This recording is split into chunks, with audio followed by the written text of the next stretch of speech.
horeysay la magacaabay wasaaradda bii'ada iyo isbeddelka cimilada si mustaqbalka looga hortago inay dhacdo musiibo sida abaaraha iyo waxa la midka ah.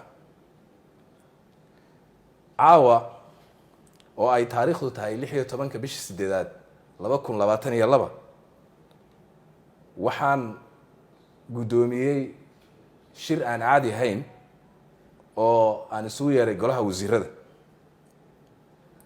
si looga howlgalo la tacaalida abaaraha. waxaana la go'aamiyey arrimaha soo socda. waxaa la ansixiyey dib u howlgelinta hay-adda maaraynta musiibooyinka Soomaaliyeed.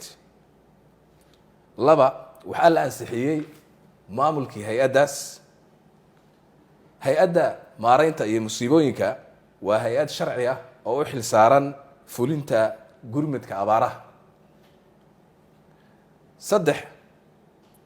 waxaan magacaabay guddi qaran oo ka kooban wasiiro xukuumadda ka tirsan, culimada Soomaaliyeed, rugta ganacsiga iyo bulshada rayidka ah.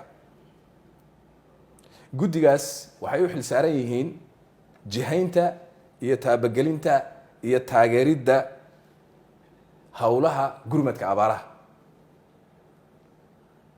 mudanayaal iyo marwooyin, walaalayaal, waxaan rabaa inaan halkan baaq uga soo jeediyo dhammaan shacabka Soomaaliyeed meel kasta ay joogaan, rag iyo dumar, dal iyo dibad, in ay sidii caadiga inoo ahayd markay arrimahan oo kale ay jiraan in ay walaalahood u soo gurmadaan. waxaan rabaa inaan dadka Soomaaliyeed u sheego meel kastoo ay joogaan, dal iyo dibad, in caruurteennii iyo waalidiinteennii iyo inta runtii tabarta daran ay maanta la tacaalayaan ama ay la daalaadhacayaan abaaro taasoo saamaysay naftooda iyo maalkooda intaba. waxay in badan oo lagu qiyaaso 1 milyan oo Soomaali ah ay ku barakaceen qaybaha kala duwan ee dalkeenna iyagoo aan haysanin biyo iyo baad midna. maanta oo kale waa maalintii laga dhabayn lahaa heestii ahayd Soomaali ay toosoo isku tiirsanaada, hadba kiina taag daran taageero weligii. maanta dadka Soomaaliyeed waxay u baahan yihiin inay isku tiirsanaadaan bacd allah. waxay u baahan yihiin inay istaageeraan.